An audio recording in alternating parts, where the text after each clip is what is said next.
Gloria al Señor. Hola. Amén. Que el Señor les bendiga.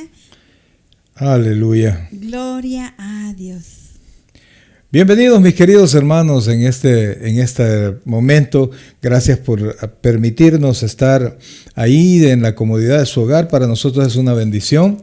Les saluda el pastor Mario Abelardo Chávez y por supuesto también con mi amada esposa Luisi de Chávez, muy contento de poder compartir donde usted se encuentre esta palabra. Esperamos que pueda ser de edificación para cada una de las vidas de nosotros y no sin antes meditar el proverbio del día y conducirnos en una oración. Así es, amados hermanos, en breve nosotros vamos a estar compartiendo el proverbio del día, ¿verdad? Y esperamos en el Señor que pueda ponerle mucha atención porque definitivamente que el proverbio nos trae mucha enseñanza diaria, amados, de la vida diaria. Realmente lo ocupamos en el diario vivir. Así es que póngale mucha atención porque Dios tiene tremenda bendición para cada uno de nosotros. Así es que vamos a ponernos en oración antes de comenzar con el proverbio y pues nos ponemos en las manos del Señor.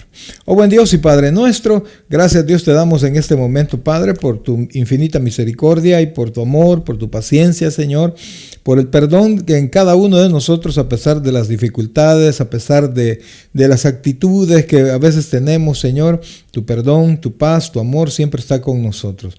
Ahora, Señor, te suplicamos que nos ayudes a vivir más para ti, Señor, ir entendiendo lo que tú quieres que aprendamos, Señor, ir viendo todo lo que tú haces, Señor, y poder esperar en ti. Gracias, Dios, por lo bueno que eres. Bendice a cada uno de mis hermanos que ahora se van a conectar, Señor. Que la palabra sea de bendición para cada uno de ellos y que todos juntos podamos aprender. Toma control de este programa, Señor, de este momento, y que podamos alabarte y glorificarte desde el fondo de nuestro corazón. Gracias Dios, gracias Padre, en el nombre de Jesús. Amén. Y amén. Aleluya. Como dijimos hace un momento, vamos a la meditación del proverbio, a la lectura del proverbio, y luego meditamos en esa preciosa enseñanza que corresponde a este día 14. Hoy nos toca 14 de junio, nos toca el proverbio número 14. Así es que pongámosle mucha atención a la lectura de la palabra. Amén. El proverbio del día. Proverbio número 14. La mujer sabia edifica su casa, mas la necia con sus manos la derriba. El que camina en su rectitud teme a Jehová, mas el de caminos pervertidos lo menosprecia. En la boca del necio está la vara de la soberbia, mas los labios de los sabios los guardarán. Sin bueyes el granero está vacío, mas por la fuerza del buey hay abundancia de pan. El testigo verdadero no mentirá, mas el testigo falso hablará mentiras. Busca el escarnecedor la sabiduría y no la halla, mas el hombre entendido la sabiduría le es fácil. Vete de delante del hombre necio, porque en él no hallarás labios de ciencia. La ciencia del prudente está en entender su camino, mas la indiscreción de los necios es engaño. Los necios se mofan del pecado, mas entre los rectos hay buena voluntad. El corazón conoce la amargura de su alma, y extraño no se entremeterá en su alegría. La casa de los impíos será asolada, pero florecerá la tienda de los rectos. Hay camino que al hombre le parece derecho, pero su fin es camino de muerte. Aún en la risa tendrá dolor el corazón, y el término de la alegría es congoja. De sus caminos será hastiado el necio de corazón, pero el hombre de bien estará contento del suyo. El simple todo lo cree, mas el avisado mira bien sus pasos. El sabio teme y se aparta del mal, mas el insensato se muestra insolente y confiado. El que fácilmente se enoja hará locuras, y el hombre perverso será aborrecido. Los simples heredarán necedad, mas los prudentes se coronarán de sabiduría. Los malos se inclinarán delante de los buenos, y los impíos a las puertas del justo. El pobre es odioso aún a su amigo, pero muchos son los que aman al rico. Peca el que menosprecia a su prójimo, mas el que tiene misericordia de los pobres es bienaventurado. ¿No yerran los que piensan el mal? Misericordia y verdad alcanzarán los que piensan el bien. En todo labora el fruto, mas las vanas palabras de los labios empobrecen.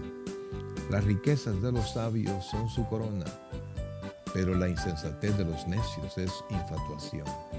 El testigo verdadero libra de las almas, mas el engañoso hablará mentiras. En el temor de Jehová está la fuerte confianza, y la esperanza tendrán sus hijos. El temor de Jehová es manantial de vida para apartarse de los lazos de la muerte. En la multitud del pueblo estará la gloria del rey, y en la falta del pueblo la debilidad del príncipe. El que tarda en airarse es grande de entendimiento, mas el que es impaciente de espíritu enaltece la necedad. El corazón apacible es vida de la carne, mas la envidia es carcoma de los huesos. El que oprime al pobre afrenta a su hacedor, mas el que tiene misericordia del pobre lo honra. Por su maldad será lanzado el impío, mas el justo en su muerte tiene esperanza. En el corazón del prudente reposa la sabiduría, pero no es conocida en medio de los necios. La justicia engrandece a la nación, mas el pecado es afrenta de las naciones. La benevolencia del rey es para con el servidor entendido, mas su enojo contra el que lo avergüenza. El proverbio del día. Hermoso proverbio, pastor. En los últimos días son proverbios dedicados a la mujer. Así es que vamos a comentar los primeros versículos. Claro que sí. A meditar. Claro que sí. Así es que, gloria a Dios, 2, 3, ahí estamos. Pues ahí estamos, amados hermanos. Este es el proverbio de este día y esperamos en el Señor, pues, que usted sea parte de esto, ¿verdad? Vamos a ponerlo, aquí estamos, sí, ahí estamos. Fíjense que, como dice mi esposa, ¿verdad? Como dice la hermana Luisi, está dirigido comienza con una simbología de la mujer, aunque esta sabiduría no es solamente para la mujer, sino que también para el esposo, ¿verdad? Aplicable a todos. Así es que desde el versículo 1, mire lo que dice el proverbio. La mujer sabia edifica su casa, mas la necia con sus manos la derriba. Eso es justamente, amados hermanos, mire, el hogar, la familia es una edificación, es una construcción que se va haciendo lento. No es algo que se hace de la noche a la mañana, así como los hijos tardan en crecer. Ese tiempo tenemos nosotros para ayudarles a que sean unas mejores personas, ayudarles enseñándoles qué es lo bueno, lo malo, enseñándoles del Señor, enseñándoles normas de conducta, absolutamente todo, a ser responsables, etcétera. Esa es nuestra responsabilidad. Así es. Y el segundo nos dice cuál es el principio para que podamos caminar en Cristo. Ahora, pero dice, la mujer sabia edifica su casa, pero dice, la necia con sus manos la derriba. Vea lo que dice el versículo 2. El que camina en su rectitud teme a Jehová, mas el de caminos pervertidos lo menosprecia. Ahí estamos. Ahí está la respuesta. No hay donde perderse, ¿verdad?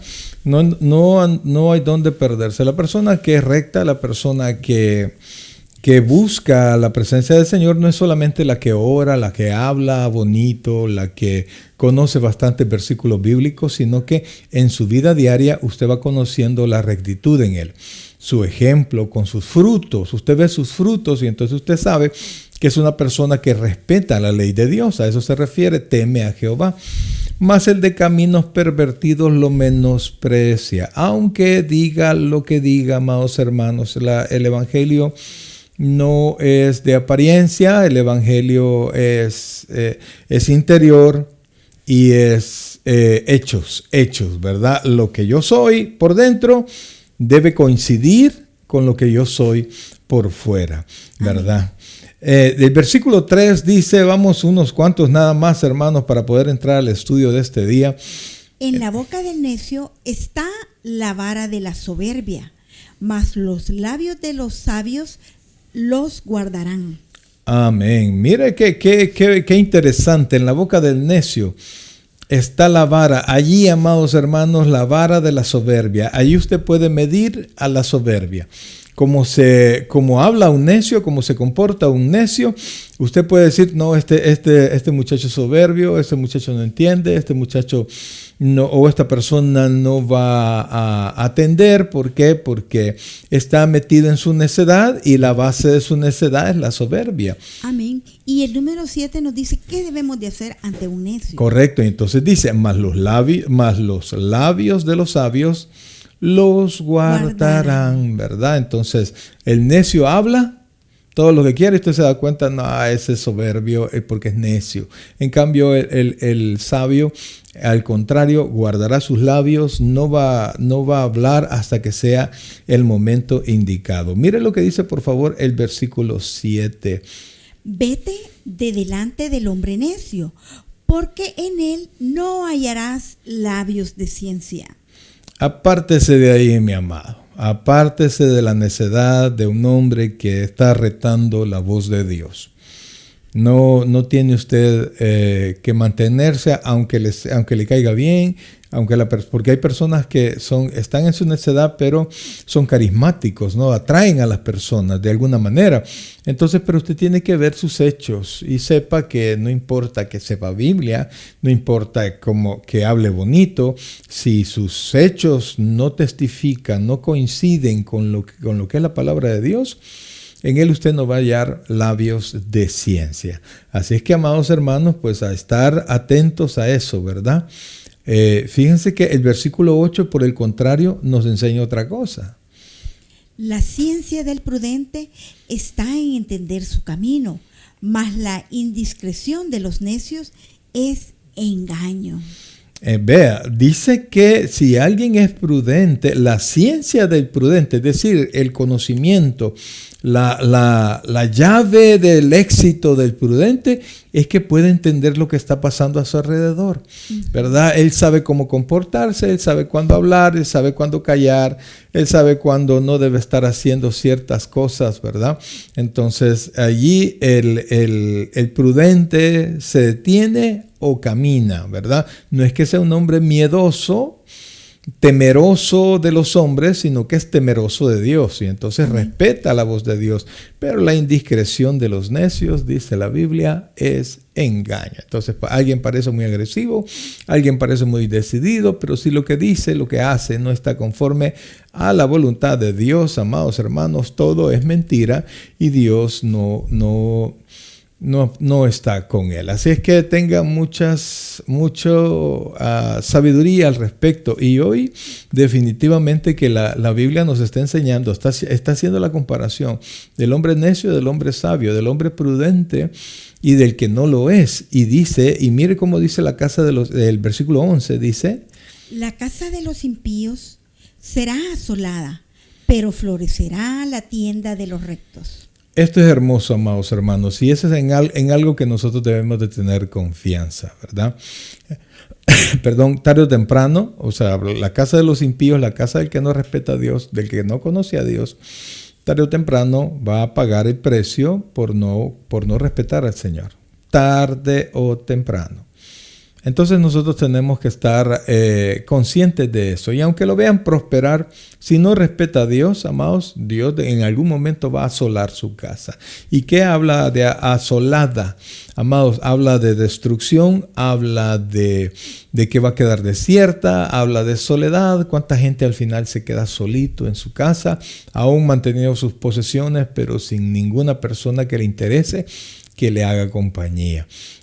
Pero dice, al contrario, dice, pero florecerá la tienda de los rectos. Así que tenga paciencia, ¿verdad? Y aprendamos a esperar en nuestro amado Señor, porque Él no es mentiroso. Él lo que promete, lo que dice, Él lo cumple. Mire lo que dice el versículo 17.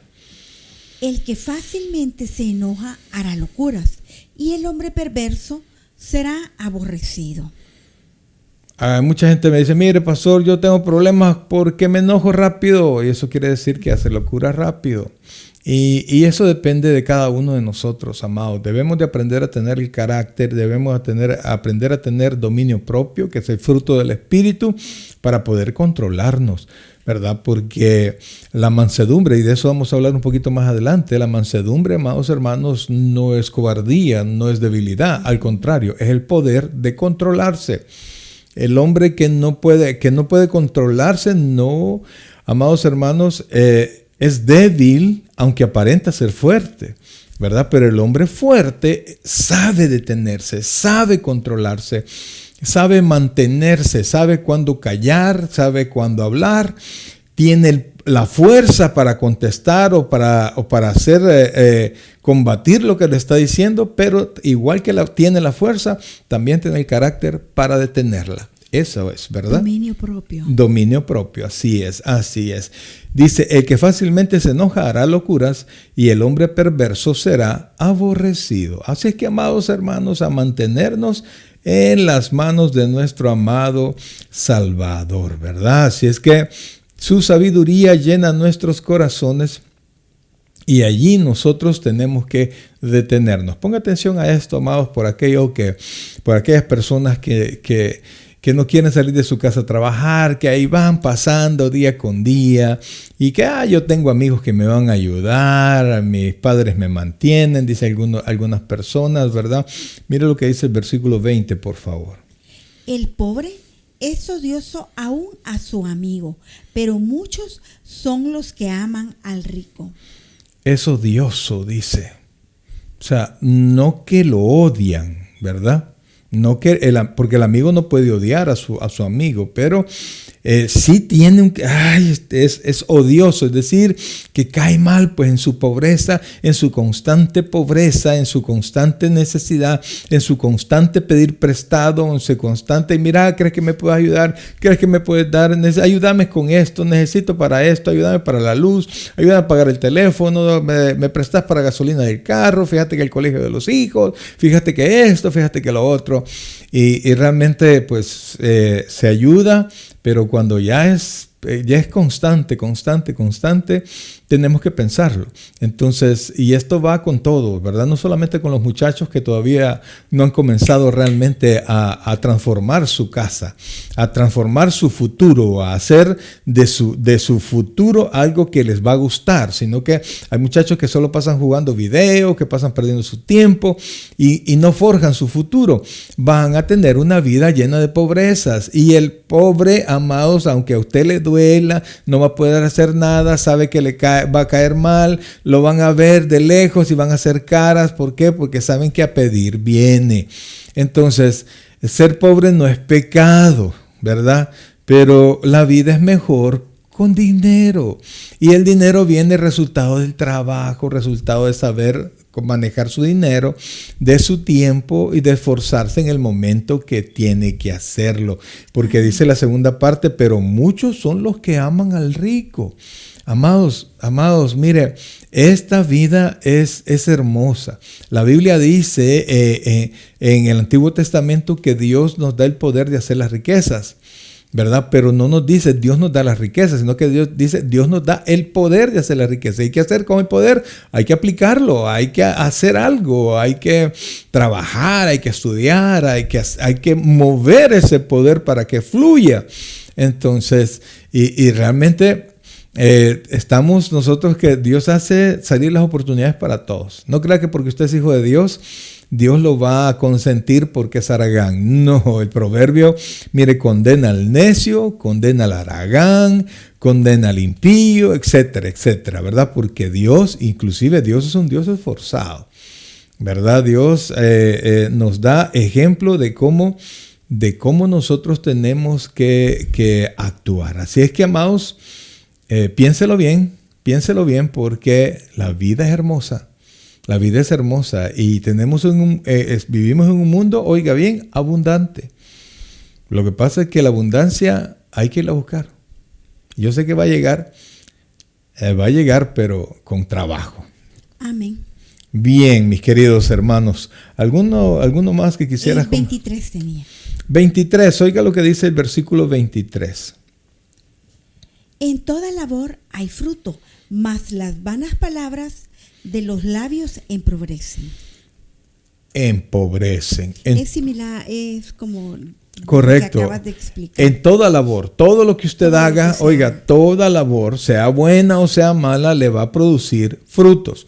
Si es una buena labor, le va a dar frutos buenos. Si es una labor mala, contraria a la voluntad de Dios, pues le va a generar frutos malos.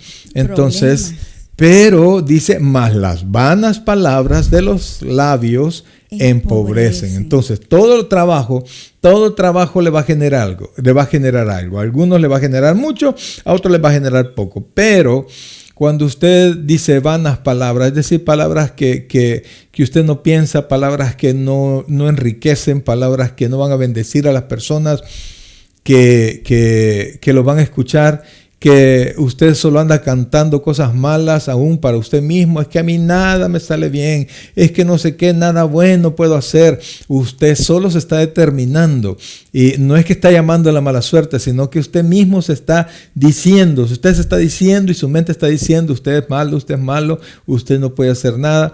Y entonces realmente, si usted no concibe el éxito en su mente, si usted no cree que usted lo pueda lograr, usted tiene razón. Y si usted cree que lo puede lograr, usted también tiene razón. Pero tiene que tener una de las dos actitudes. Así es que, amados hermanos, a esforzarnos a creer en el Dios que todo lo puede, a caminar en el sendero de la vida que Dios nos ha puesto. Porque fíjense que, y quiero terminar con este versículo, el 26, vea lo que dice, por favor.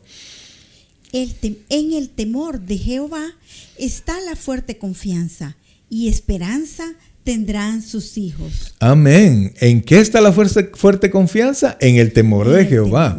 O sea, yo escucho la palabra de Dios y la guardo y me mantengo en eso, ¿verdad? Dice Pablo, sea Dios veraz y todo hombre mentiroso. Y entonces escuchamos la voz de Dios, esperamos en esa voz de Dios, y allí estamos con una fuerte confianza que no nos va a defraudar. Porque Dios no nos va a defraudar. Y cuando usted alcanza la bendición, alcanza el éxito, alcanza una buena conducta, alcanza un buen testimonio, amados, quienes al final de cuentas son prosperados, son sus hijos. Amén. Son sus hijos, ¿verdad? Y el 27, dije que era el último, pero definitivamente sí, que el 27 definitivamente que habla de lo mismo. El temor de Jehová es manantial de vida, para apartarse de los lazos de la muerte. Entonces dijimos, amados, el anterior decía que en el temor de Jehová está la fuerte confianza, ¿verdad? Y después dice, en el temor de Jehová es manantial de vida, manantial de vida. ¿Y cómo funciona ese manantial de vida? Que me hace apartarme de los lazos de muerte, ¿verdad? Así es, si llevamos un caminar en Cristo, cuando nos venimos a dar cuenta, todas, como dice la palabra, las cosas viejas han pasado y ya no hay concupiscencia en nosotros, ni deseo de tener una vida. De eso no estoy muy seguro, fíjese, porque si te la concupiscencia en el camino del ¿sabe Señor por qué? es posible. ¿Sabe por qué? Sí, o sea, la carne siempre está ahí. nosotros siempre vamos a, mientras estemos en este cuerpo, va a haber residuo de pecado en nuestra vida. La Biblia dice que el viejo hombre está crucificado, ¿verdad? Amén. Con Cristo, pero tenemos en nuestra mente, en nuestro cuerpo, residuos de nuestra vida pasada, que si nos descuidamos, pueden tomar control, ¿verdad? Entonces, mientras más, como dice ella, mientras más estemos metidos en la palabra, en la vida cristiana, le damos menos oportunidad a nuestras concupiscencias. Otra palabra sinónimo de concupiscencia, nuestras pasiones. Amén. Nuestras pasiones que nos desvían, ¿verdad? Que nos desvían de ella. Así es que la invitación es a permanecer en Cristo y a poder ser no solo oidores, sino hacedores de la palabra, poner en práctica cada uno de los proverbios que el Señor nos ha dejado y cada una de la parte de su palabra. ¿Para qué? Para fortalecer ese hombre espiritual.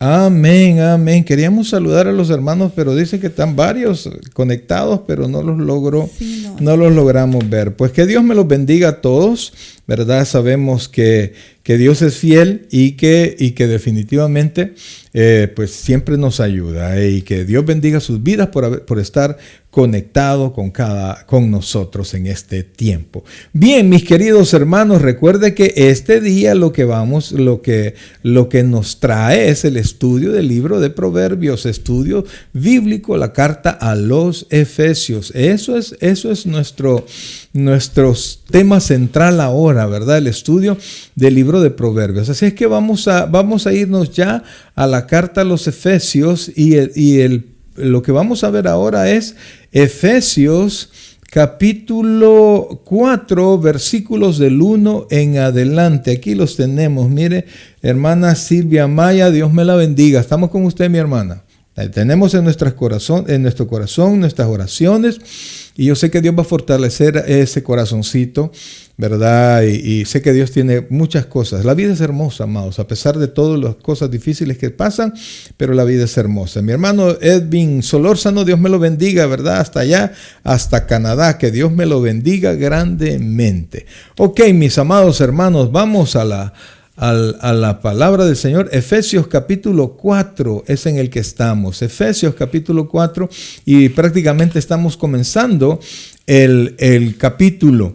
Y como decía mi esposa la otra vez, ¿verdad? Que la carta de los Efesios está dividida exactamente. Tiene dos partes. Del versículo 1, del capítulo 1 hasta el final del capítulo 3 es pura doctrina. Es en esencia doctrina. O sea que nos enseña quiénes somos, qué es lo que tenemos, ¿verdad? Y todas las bendiciones y todas las promesas que Dios tiene para cada uno de nosotros. Así es que eso es lo que nosotros tenemos. Pero en esa fe, cuando aprendemos lo que es nuestra fe, a partir del capítulo 4, versículo 1, el apóstol Pablo nos comienza a enseñar cómo nosotros debemos de ser en razón de lo que Dios ya nos dio, ¿verdad? Así es que ahí estamos. Eso es lo que vamos a ver ahora, y espero en el Señor que mi hermana Selmira Herrera, Dios me la bendiga hasta allá a Chile, Dios la bendiga, un abrazo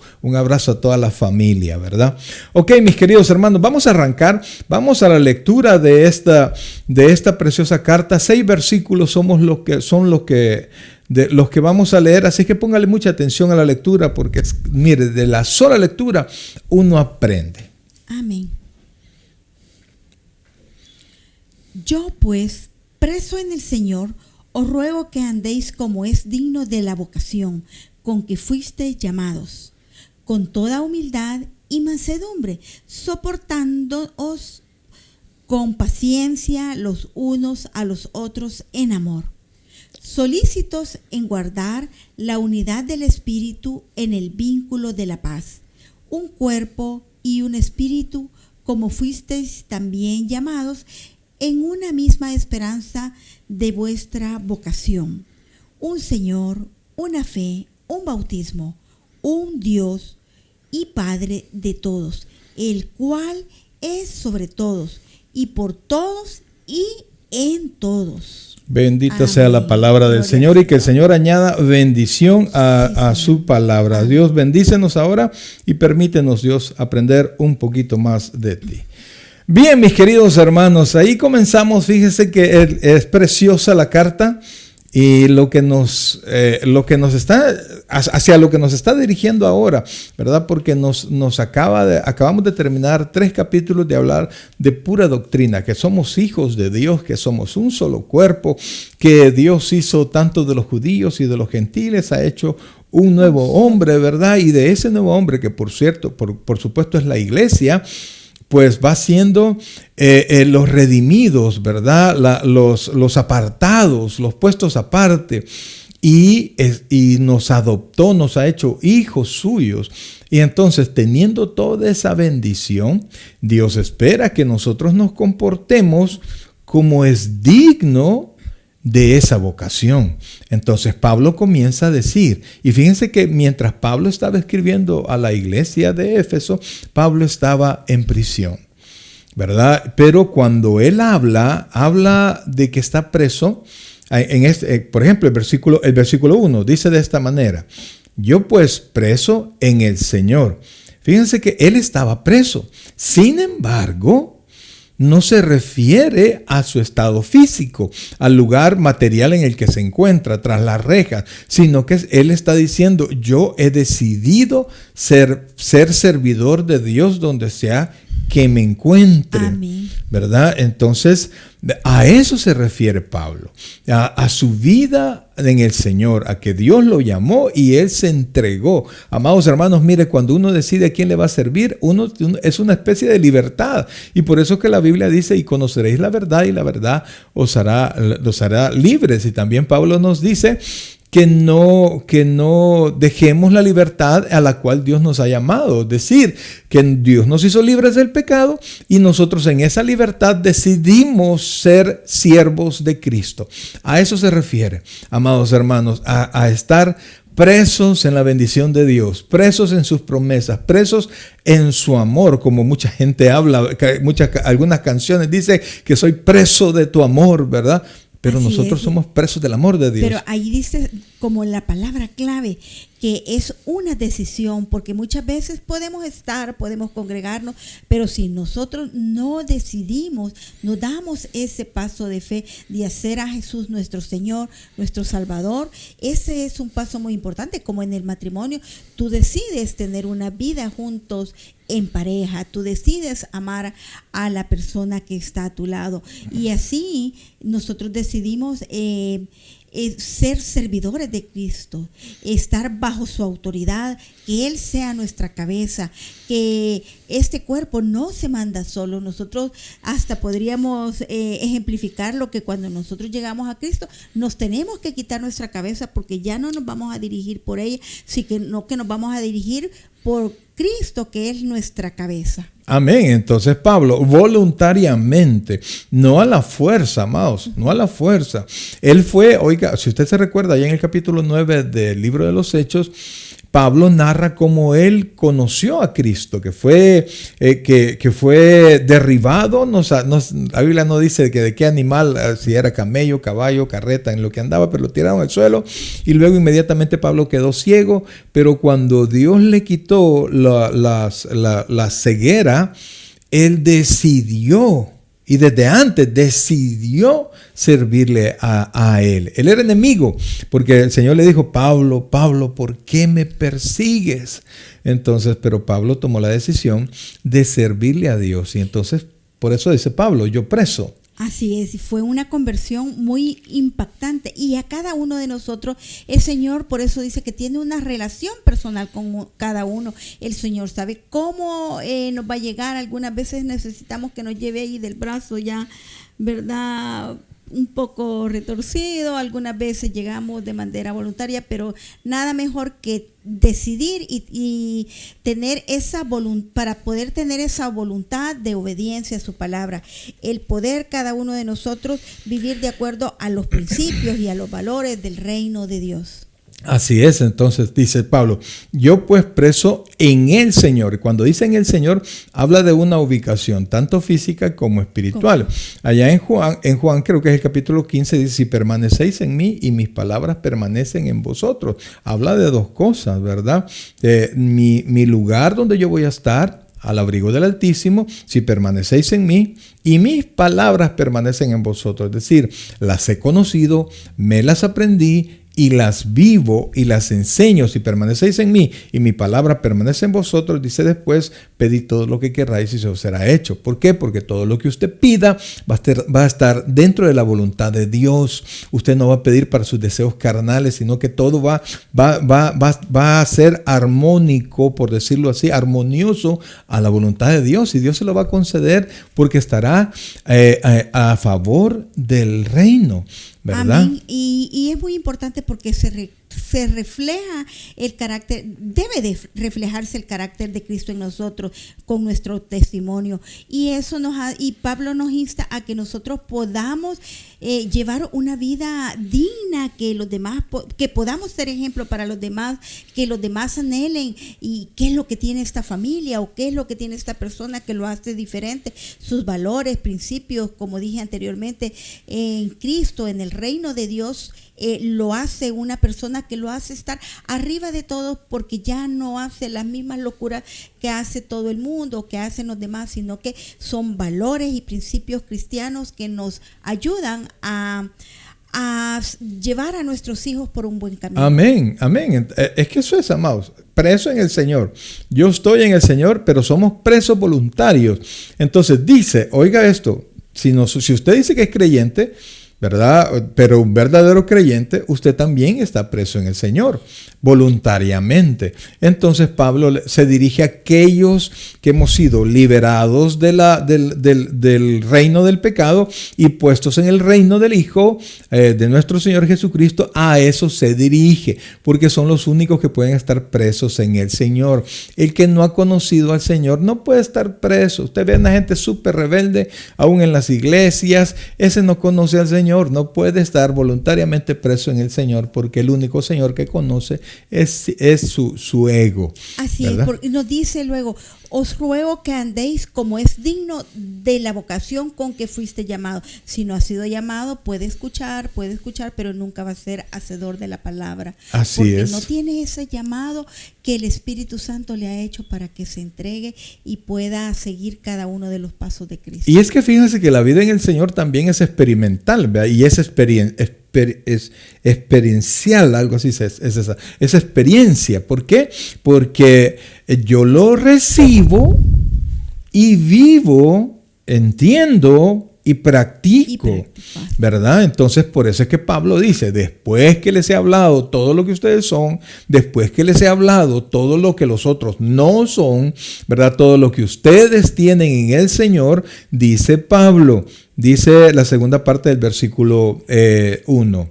Os ruego que andéis como es digno de la vocación con que fuisteis llamados. Si de repente usted ve el rey, ¿verdad? El rey de donde usted quiera, el rey de Inglaterra, se viste de una manera y entonces de repente le dicen, mira, allí viene el hijo del rey, y usted vuelve a ver al hijo del rey. Usted espera ver a alguien que se viste parecido al rey, que se comporta como el rey, ¿verdad? Que va aprendiendo cómo es el rey. Cuando el Señor Jesucristo fue bautizado por Juan el Bautista, se oyó una voz desde el cielo que dijo, he ahí mi hijo amado en quien tengo complacencia. Porque es un hijo obediente, porque es un hijo que complace a la voluntad del Padre, porque es un hijo que imita al Padre. Amén. Entonces dice Pablo, os ruego, ¿verdad? Os ruego que andéis. Esa palabra andéis se usa mucho en el Nuevo Testamento para hablar de la vida diaria, la vida práctica. Habla del pensamiento, de nuestra mente, porque lo que nosotros pensamos, eso somos. Lo que nosotros creemos, eso somos. Las consideraciones que tenemos por dentro, en esas andamos. Y aunque manifestemos otras, pero nuestro pensamiento interno es lo que nos dirige, ¿verdad? Entonces Pablo quiere que eso que ya nos enseñó sea parte de nuestra estructura mental, para que cuando nosotros caminemos, esa sea nuestra línea, la voluntad de Dios. Amén. Y estos valores y principios de los que Pablo nos está dando y de lo que nos ha dado nuestro Señor Jesucristo, nosotros tenemos que irlos poniendo día a día, porque son parte de nuestro fundamento. Nos dice, cuando nos habla del hombre insensato y del hombre sensato que fundó su casa, uno sobre la arena y el otro sobre la roca, nos dice, cualquiera, y nos está diciendo, es un llamado al que oye mi voz. O sea, dice, correcto, que oye mi voz. Y luego dice que la hace, o sea, que la pone en práctica. Que la pone en práctica, que anda en ella. Correcto. Son 3 puntos bien importantes para poner nuestro fundamento en la fe. Amén. Entonces dice, os ruego que andéis, o sea, que tu vida camine sobre la estructura de que tú de un camino que es digno, dice después, de la vocación con que fuisteis llamados. Amados, nosotros hemos sido llamados a salvación, hemos sido llamados a santidad, hemos sido llamados a ser hijos de Dios. Eso es lo que nosotros somos, y estamos llamados a hacer la voluntad de Dios como hijos amados. Amén. Y cuando dice hijos amados, no es aquel hijo consentido que le dejan hacer lo que le da la gana, malcriado, ¿verdad? Sino que el hijo amado en el Antiguo Testamento era el hijo, o en la Biblia, perdón, es el hijo que hacía bien las cosas del Padre, la voluntad del Padre, y que daba orgullo al Padre. Ponía a su Padre en alto porque era un muchacho obediente. Entonces la Biblia dice: os ruego que andéis como es digno, como corresponde. Cuando la palabra digno, amados hermanos, viene de la palabra griega que significa digno, viene de balanza. Quiere decir, amados, que un lado corresponda al otro lado. Tú fuiste llamado con una vocación, que tus hechos correspondan, sean nivelados, sean iguales a lo que fuiste llamado. Si tu doctrina dice esto, tus hechos tienen que decir lo mismo. Ahora dicen: ¿y para qué la doctrina? La doctrina nos separa. Es cierto. La doctrina divide. Es cierto, divide entre los hijos de Dios y entre los que no son hijos de Dios. Divide entre los rebeldes y los obedientes. Divide entre los que conocen la voluntad de Dios y los que no la conocen. Allí, para contar que toda la gente venga, olvídense la doctrina y aquí vamos y solo hablan del amor de Dios y que todos somos pecadores y no hay problema que seamos pecadores y Dios está contento con que tú seas pecador y Dios te ama sin condición. El amor de Dios es incondicional para todo el mundo. Eso no es cierto. Amados, usted no va a encontrar eso en la Biblia. La Biblia dice que Dios nos ama, es cierto. Pero cuando nosotros venimos a Él, si Él nos ama tal como somos, ¿por qué nos hace nacer de nuevo? Porque para aquellos que no, porque le dijo a ¿cómo se llama? Te es necesario nacer a Nicodemo, le dijo: te es necesario nacer de nuevo si quieres ver el reino de Dios. Si no naces de nuevo, no vas a ver el reino de Dios. Entonces, ¿es eso incondicional? No, o sea que Dios tiene que actuar. Dios nos trae la vida y ya nuevas criaturas. Allí el amor de Dios es incondicional para nosotros porque tenemos ya la nueva criatura que va a oír la voz de Dios y la va a poner en práctica. Mientras tanto, aquel que no escucha la voz de Dios, Dios lo ama, pero como ha decidido mantenerse en su pecado, va para el infierno. Sencillo. Entonces, cuando usted piensa en estas cosas, se da cuenta que el amor de Dios no es incondicional para todo el mundo. No, sí nos ama de tal manera que para poder elaborar un camino de salvación, sacrificó a Jesucristo en la cruz del Calvario. Eso sí. Y por eso quien rechace al Hijo no tiene nada con Dios. No tiene parte con Dios. Entonces dice: os ruego que andéis como es digno de la vocación con que fuisteis llamados. Hay otro detalle, ¿verdad? ¿Por qué? Porque usted no puede andar como es digno si usted no tiene una vocación. Y usted tiene una vocación si ha sido llamado, ¿verdad? Si Dios lo llamó. Recuerde que el Señor Jesucristo dice en Juan capítulo 6, creo que es el versículo allá por el 66, dice que ustedes no pueden venir a mí si el Padre no los ha traído. Entonces, Dios nos trae para que seamos hijos suyos, ¿verdad? Entonces, tenemos que comportarnos dignos, de manera digna o de manera consistente con lo que decimos ser. Hay personas que dicen que son creyentes, pero se comportan como impíos. Y perdónenme, si habla como impío, se comporta como impío, roba, miente y hace todas las cosas que hace un impío, ¿qué es? Impío. Me va a decir: no, es un hermano que está retirado. No, hermano, no. Por sus frutos los conoceréis. El cristiano, el Hijo de Dios, el nacido de nuevo, está hecho para perseverar. Puede caer un momento y levantarse. No es que somos perfectos, pero seguimos. El amor de Dios nos vuelve a atraer. Entonces, dice. Y algo, no sé si cabe añadir esto, que el Señor nos ha llamado a ser parte del cuerpo de Cristo. Y el cuerpo no puede constituirse de solo brazos, solo piernas. Nos ha llamado a ser parte del cuerpo. A cada uno nos ha dado un llamado, nos ha dado una función. No nos ha llamado a ser cabeza de Cristo. Cristo es la cabeza Correcto. de la iglesia y al cual nosotros nos debemos someternos como nuestro Señor y nuestro Salvador. Y fíjense que todas las estructuras a las cuales nosotros queremos pertenecer tienen sus reglas. Amén. ¿Verdad? Si usted quiere ser parte de un club, tiene que conocer las reglas del club. Y si quiere ser, ¿verdad? Después de conocer las reglas, quiere seguir siendo parte, tiene que cumplirlas. Si no las cumple, pues lo más probable es que lo expulsen o lo más probable es que no lo dejen entrar. Entonces, Pablo nos enseña, anden como lo que son, como hijos de Dios. ¿Y cómo se hace eso? Oiga esto, por favor. Vamos a leer de nuevo en el versículo 1 para que pueda entenderse. Dice: Yo pues, preso en el Señor, os ruego que andéis como es digno de la vocación con que fuisteis llamados, con toda humildad y mansedumbre. Vamos a dejarlo ahí. Entonces, quiere decir que como hijo de Dios, tengo que andar como es digno de conformidad a la vocación con la que yo fui llamado. Y entonces yo fui llamado a vivir y a andar. ¿Se recuerda la palabra andar? Con toda humildad. ¿Sabía usted que la palabra griega que se ocupó para humildad es una palabra que no existía y Pablo tomó dos palabras griegas y las juntó? Entonces Pablo las acuñó allí e hizo una nueva palabra para poder poner humildad, porque ni los romanos ni los griegos tenían una palabra para esto, humildad, porque para ellos es vergonzoso, pero para Cristo no.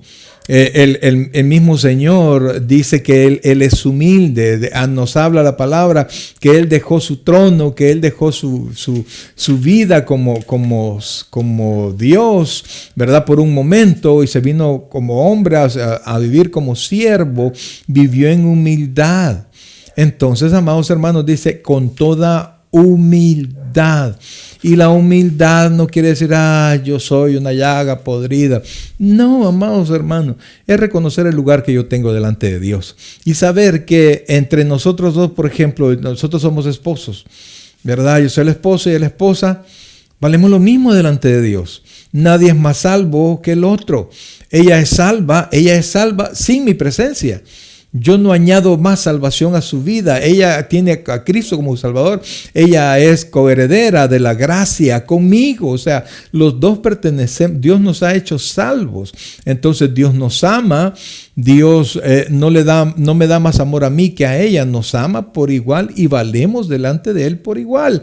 Entonces nos ha dado ¿cómo se llama? La humildad y la mansedumbre. También nos ha dado, quiero terminar la idea. Nos ha dado lugares específicos a cada uno para ocuparlos dentro de la familia, dentro del hogar. Pero yo no soy más ni ella es más. Porque nos tenemos que soportar, como dice, soportándonos con paciencia los. Pero vamos, estamos en humildad, sí, humildad, ¿verdad? Reconocer mi lugar delante de Dios. Si yo me comparo con alguien, lo voy a ver más alto, más bajito, más gordo, más delgado, más inteligente, menos inteligente, más santo, menos santo. Entonces eso es muy relativo. Pero si yo vuelvo a ver a Dios, entonces yo conozco mi lugar. Amén. Y reconocemos que somos dependientes de Dios, que somos dependientes de su gracia, dependientes de cada una de todo su amor, de su amabilidad y su compasión, que el Señor, así como nos tiene paciencia de nosotros, como tuvo esa compasión por nosotros, nosotros también tenemos que me estoy adelantando, soportarnos, pero ese punto es muy importante, es reconocer que somos dependientes de Dios y de definitivamente su inmerecida gracia. Sí, un cristiano no puede ser humilde si no reconoce eso, ¿verdad? Porque, por ejemplo, en una casa, ¿verdad? Cuando los hijos van teniendo independencia y cada vez más independencia, pues entonces de repente se vuelven un poquito más soberbios. Todos. Esa es parte de todos somos así. Pero, y entonces no vamos pensando que somos independientes por completo y solo nos valemos de nosotros mismos. Y esa es la perspectiva incorrecta. ¿Por qué? Del mundo y de todos. ¿Por qué? Porque todos dependemos de Dios. De Dios. Entonces yo me sujeto a Dios. Yo puedo tener éxito, pero no soy nada sin Dios. Por eso no valen esas palabras que dicen, ay no, yo me sujeto a cualquiera y a Dios, pero no a los hombres. Como si no se sujeta a, no tiene una dependencia de Dios y no reconoce su gracia. ¿Cómo se va a sujetar a sus líderes? Sí, de hecho la Biblia dice que si no te puedes sujetar a la autoridad que ves, ¿cómo te vas a sujetar a Dios que no ves? Y entonces es bien fácil decir, no, yo me sujeto a Dios, a los hombres no, porque a Dios no lo ve, ¿verdad? Entonces, pero dice, con toda humildad, y fíjense, de la humildad, del lugar correcto en el que yo ocupo delante de Dios, nace la otra característica que debe tener una persona que camina, que anda conforme a la vocación con la que ha sido llamada. Dice, con toda humildad, de la humildad viene la mansedumbre. La mansedumbre. Correcto. Así es. La mansedumbre no se refiere, tampoco habla de una debilidad, sino que por el contrario, habla de la fortaleza. Que aunque yo tengo el poder para responder, para hacer, para golpear, decir, para destruir, yo me contengo. Amén. Yo me contengo. Dominio propio, eso es.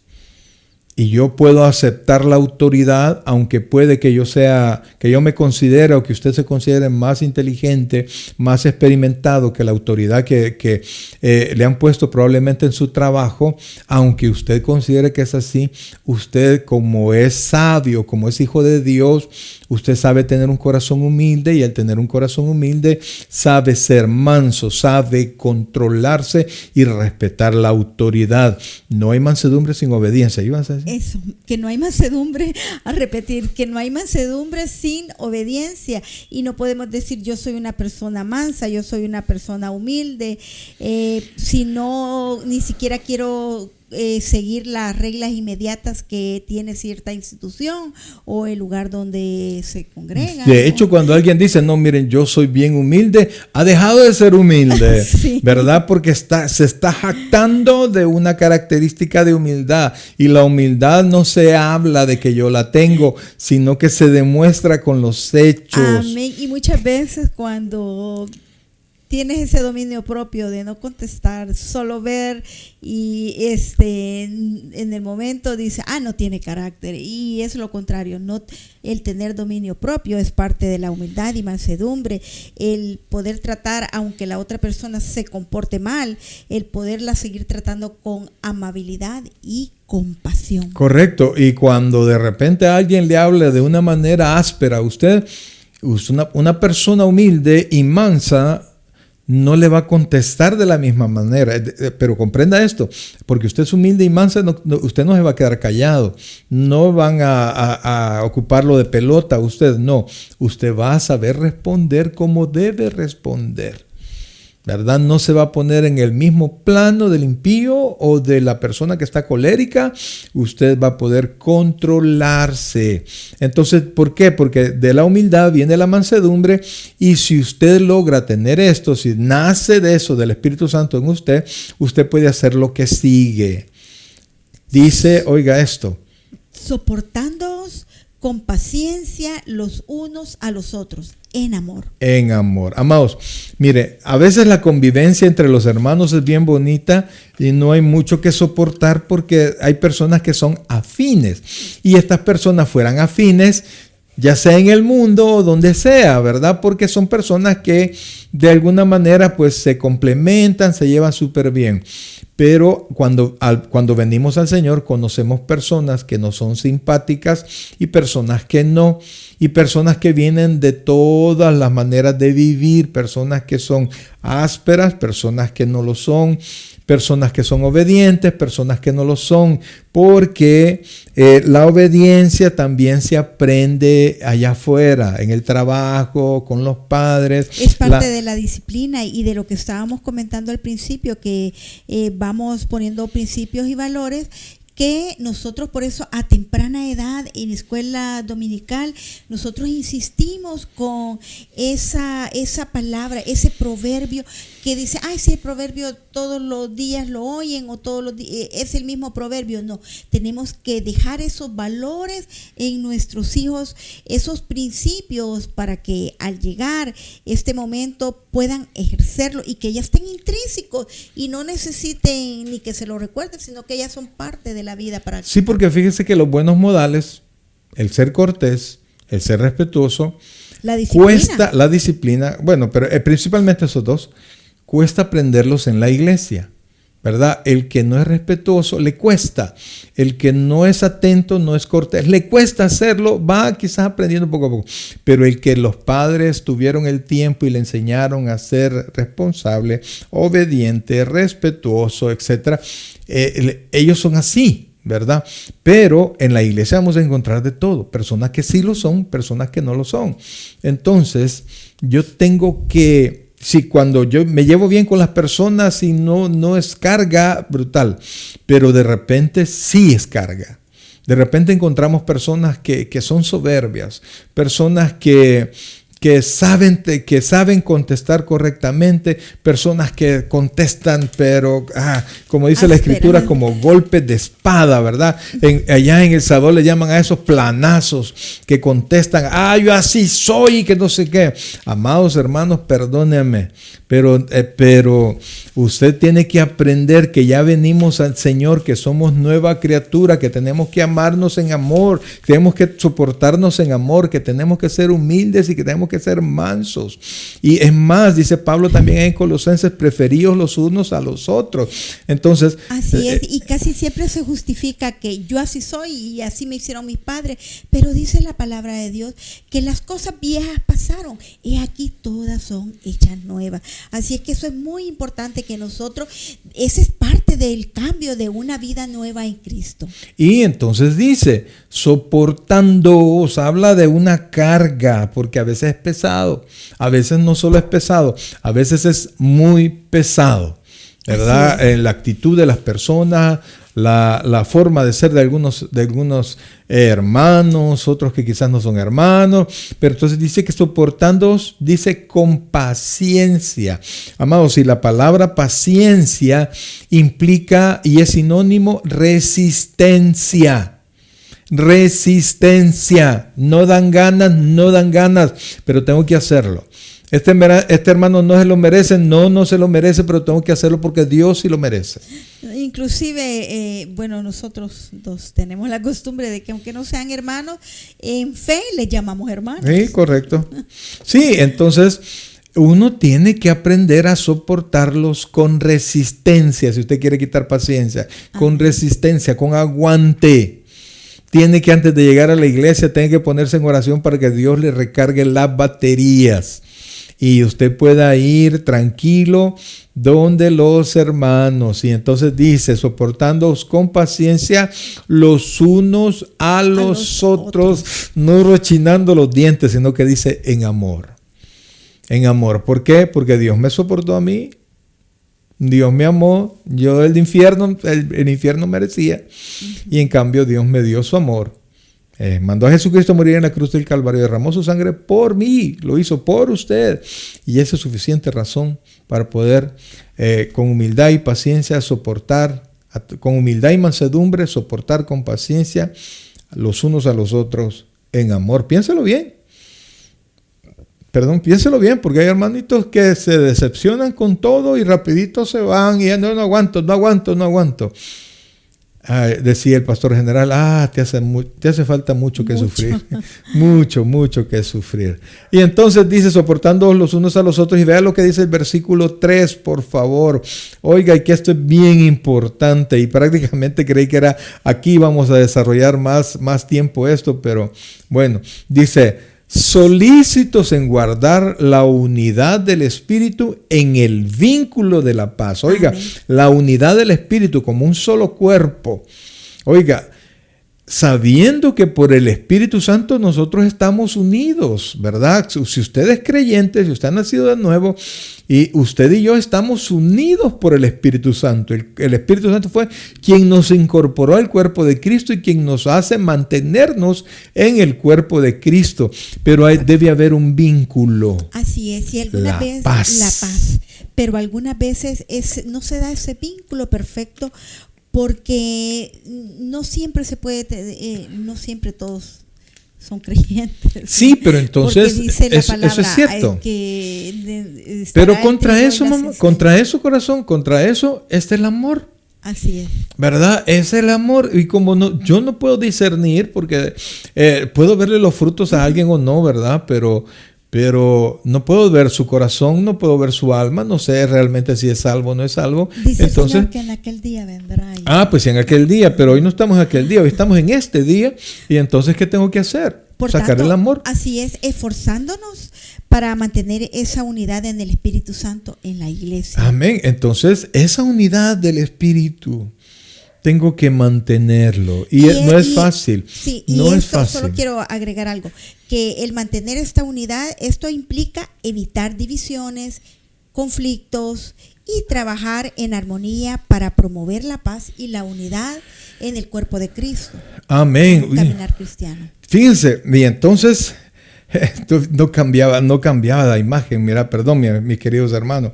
Pues entonces, usted y yo, oiga bien, estamos llamados a guardar el vínculo de la paz, pero estamos solícitos en guardar, dice. Y cuando dice solícito, quiere decir que debe ser esforzado, atento a guardar esa unidad en el vínculo de la paz. Y dice el versículo 4, lo pongo de nuevo, dice, un cuerpo, un espíritu, como fuisteis también llamados en una misma esperanza de vuestra vocación. En otras palabras, amados, Dios nos llamó para estar juntos como iglesia, ¿verdad? Un cuerpo y un espíritu. El espíritu es el mismo espíritu que nos ha unido a todos en un cuerpo. Es el mismo. Yo no puedo cambiar eso, ¿verdad? Es el Espíritu quien nos une y somos el mismo cuerpo. Algunos son ojos, otros son boca, otros son manos, etc. Pero todos conformamos el mismo cuerpo unidos por el Espíritu Santo. Y todos fuimos llamados en una misma esperanza de nuestra vocación. Entonces estamos unidos de manera espiritual, de manera emocional, de manera doctrinal. Estamos unidos esperando la venida del Señor. Porque la esperanza, amados hermanos, siempre es hacia el futuro. Entonces, y dice el versículo 5, oiga esto. Un Señor, una fe, un bautismo. Oiga esto, por favor. Un Señor. Ahí no hay nada que hablar. ¿Quién? Nuestro Señor Jesucristo. ¿Quién nos salvó? Quien nos salvó. Y la unidad está en la fe. Sí, pero espera. Vamos. Entonces dice, un Señor. Entonces Él nos salva, que es nuestro curios, nuestro dueño. Amén. Y luego dice una fe. Ahora, aquí quiero hacer la diferencia. Aquí no se refiere a la ¿cómo se llama? Al momento en que usted recibió al Señor. No habla de una fe salvífica, en el momento que usted fue salvo, sino que habla de un cúmulo de doctrinas. Habla de todo lo que significa nuestra fe. A eso se refiere. Entonces nosotros estamos unidos por el Espíritu Santo en un cuerpo por un Señor, que es nuestro Señor Jesucristo, en una fe doctrinal. Y por eso es que nos une nuestras creencias. Estamos unidos por nuestras creencias. Y si nuestras creencias no son las mismas, pues es difícil que podamos ser un solo cuerpo. Y después dice un bautismo. Este bautismo, amados hermanos, nosotros conocemos el bautismo, ser sumergido en aguas bautismales, ¿verdad? Eso nos incorpora a una iglesia local, etc. Pero este bautismo se refiere al bautismo espiritual. Cuando usted recibe a Cristo, el Espíritu Santo nos incorpora al cuerpo de Cristo. No tenemos otro bautismo. Hemos sido incorporados al cuerpo de Cristo de manera espiritual. Y por eso usted y yo estamos unidos. Y debemos de estar unidos a través, como dijimos hace un momento, nos ha unido el mismo Espíritu. en una misma esperanza, en un mismo Señor. En un mismo Señor que es nuestra cabeza. Amén. Es a quien estamos sometidos. Está sometida nuestra carne, nuestro cuerpo, y que somos parte de ese cuerpo de Cristo. Y luego dice una fe. Una fe que es el cúmulo doctrinal, ¿verdad? Una fe en Cristo en la cual trabajamos con el mismo propósito. Amén. Y después dice un bautismo, que es la incorporación de mi vida, de mí mismo al cuerpo de Cristo. Luego dice el último versículo que vamos a ver, un Dios y Padre de todos. De todos, amén. El cual es sobre todos y por todos y en todos. No Vea nos da eso. opción de otras. Correcto, entonces es el Padre. Aquí no se puede incorporar a nadie más, ¿verdad? Perdón, ya el Señor Jesucristo ha sido incorporado antes. Y Dios dice un Dios y no dice un Dios y un Padre. No, dice un Dios y Padre. Eso es lo mismo. Dios es nuestro Padre y el Padre de todos. ¿Quiénes? De todos los que hemos sido llamados a esta vocación. No el Padre de todos, porque Dios no es Padre de toda la gente. No, amados hermanos. Todos somos hijos de Dios, ¿no? Juan 1:12 dice, a los que le recibieren, a los que creen en su nombre, les dio potestad de ser hechos hijos de Dios. Entonces dice, un Padre, un Dios y Padre de todos los creyentes, el cual es sobre todos, su autoridad está sobre todos nosotros.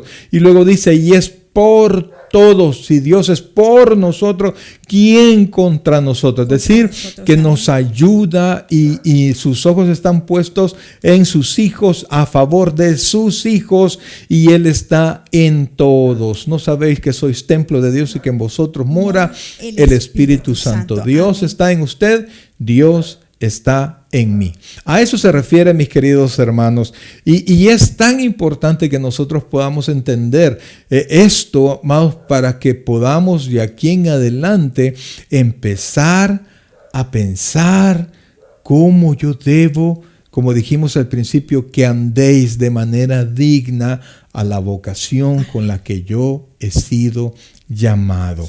Sin olvidar que somos parte de un mismo cuerpo de Cristo y que estamos llamados a juntos trabajar en la obra del Señor, en la viña del Señor. Amén. Definitivamente, mis queridos hermanos. Dios es fiel, amados hermanos, Dios es fiel, y definitivamente que Dios quiere que nosotros vivamos en Él, vivamos siempre por Él y podamos esperar en cada una de sus hermosas promesas. Así que, mis queridos hermanos, vamos a orar. Quiero agradecerle que nos haya permitido estar ahí en su círculo, ¿verdad? En su espacio personal. Gracias de verdad en su casa, donde sea que usted se encuentre, permitirnos enseñarle un poquito más de la palabra o comentar un poquito más de la palabra del Señor. Vamos a orar. Vamos a orar por todos ustedes y al final va a salir una oración en su pantalla. Le aseguro que si usted no es creyente, este es un excelente momento para que usted pueda entregarle su corazoncito al Señor. Dios le ama, amados, Dios le ama, pero Dios quiere salvarle. Dios quiere hacer de usted una persona nueva en Cristo Jesús. Así que vamos a orar, vamos a darle gracias al Señor. Oh buen Dios y Padre nuestro, queremos en este momento, Dios, agradecerte toda tu infinita misericordia, tu amor, toda tu provisión, toda tu palabra, Señor, el que tú estés con nosotros y nos bendigas, Dios. Descansamos en ti, Señor, en este hermoso momento, Señor, y agradecidos de tu palabra. Bendice nuestra vida, Señor, y permítenos, Padre, que la luz, que nuestro entendimiento sea iluminado para poder comprender cada vez más de tu palabra. A veces no es tan fácil y tenemos que seguir dominándonos con nuestro corazón, siendo humildes, siendo mansos. A veces es muy difícil soportar a algunos hermanos, Dios, pero cuando nos recordamos todo lo que tú hiciste por ti, volvemos a tomar fuerzas y lo podemos hacer. Bendice la vida de todos nuestros hermanos y de todas las personas que estuvieron conectados, Señor. Ayúdanos a comportarnos de la manera que tú quieres que lo hagamos. Que podamos renunciar, Señor, a nuestro deseo de hacer nuestra voluntad y podamos hacer la tuya en todo momento. Que podamos comportarnos de manera digna que bendiga la vida de los demás. Gracias, Padre, por lo bueno que eres. Te amamos con todo el corazón. Eres nuestro Rey, nuestro Señor. Sí, Señor. En ti descansa todas nuestras esperanzas. En Cristo Jesús, nuestro Señor. Amén. Y amén. Aleluya. Muchas gracias, mis queridos hermanos. Gracias por estar con nosotros y esperamos en el Señor que la paz de Cristo se quede con ustedes, que puedan descansar y que el día de mañana usted se levante con todo el propósito de andar como es digno de la vocación con la cual nosotros hemos sido llamados. Una vez más, si usted no ha recibido a Cristo como su Señor y Salvador, aquí le dejamos una oración que le puede ayudar a que conozca a nuestro amado Salvador, a ese Salvador que ha transformado de nuestra vida. Muchas gracias. Sin olvidar y ánimo y recordándoles que Cristo en vosotros, la esperanza de gloria. El Señor les bendiga grandemente. Muchas gracias, mis queridos hermanos, y que pasen muy buenas noches. Amén.